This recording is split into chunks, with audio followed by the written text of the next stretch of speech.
Guys again ഒരു കിഡിലും 1v4 FPP rank push ചെയ്യുമ്പോൾ കിട്ടി. അതിന് മുന്നേ ഒരു റോഡ് റേഞ്ച് ഒന്ന് കണ്ടോക്ക്. ഗായ്സ് നിങ്ങൾ തരുന്ന ഓരോ ലൈക്കും ഷെയർ കമൻറ്റ് സബ്സ്ക്രൈബ് എന്നിവയുണ്ടെങ്കിൽ മാത്രമേ എനിക്ക് മുന്നേറാൻ കഴിയുള്ളൂ. അപ്പോൾ നിങ്ങളുടെ സപ്പോർട്ട് ഉണ്ടെങ്കിൽ മാത്രമേ ബാക്കിയുള്ള കണ്ടന്റ് ക്രിയേഷനെ പോലെ എനിക്ക് ആവാൻ പറ്റുള്ളൂ. അപ്പോൾ സപ്പോർട്ട് നിൽക്കും ഗായ്സ്. പിന്നെ ഇവിടെയാണ് ആ 1v4 വരുന്നത്. ഞാൻ കൊച്ചി ഇവന്റിൽ ഇവിടെ ഒരു സ്കോഡ് ബാക്കിലുണ്ട്, അവരെ വെയിറ്റ് ചെയ്തൊക്കെ. അപ്പോൾ ഒരുത്ത അവൻ്റെ ടീമേറ്റ് കയറി വരുന്ന കണ്ടി അവനെ അടിച്ച് നോക്കാക്കി.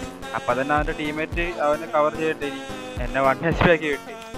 ഞാൻ ഹീലാക്കി നേരെ അവനെ നോക്കി നിന്ന് അവൻ കയറി വന്ന് അവനെ പൊറിനിട്ട് അടിച്ചു വിട്ട്.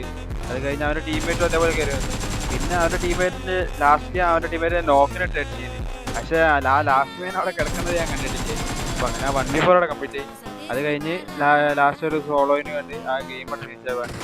പിന്നെ ഗൈസ് നിങ്ങളുടെ സപ്പോർട്ട് ഉള്ളത് കൊണ്ട് മാത്രമാണ് എൻ്റെ ലാസ്റ്റ് ഇട്ട ആ 1v7 ക്രോസിൻ്റെ വീഡിയോ ഉണ്ടല്ലോ, അതിന് 110 ലൈക്ക് കയറി. അപ്പം നിങ്ങളുടെ സപ്പോർട്ട് ഉള്ളതുകൊണ്ട് മാത്രമാണ് അത്രയും ലൈക്ക് കയറിയത്. അപ്പം താങ്ക്സ് ഫോർ വാച്ചിങ് ഗൈസ്.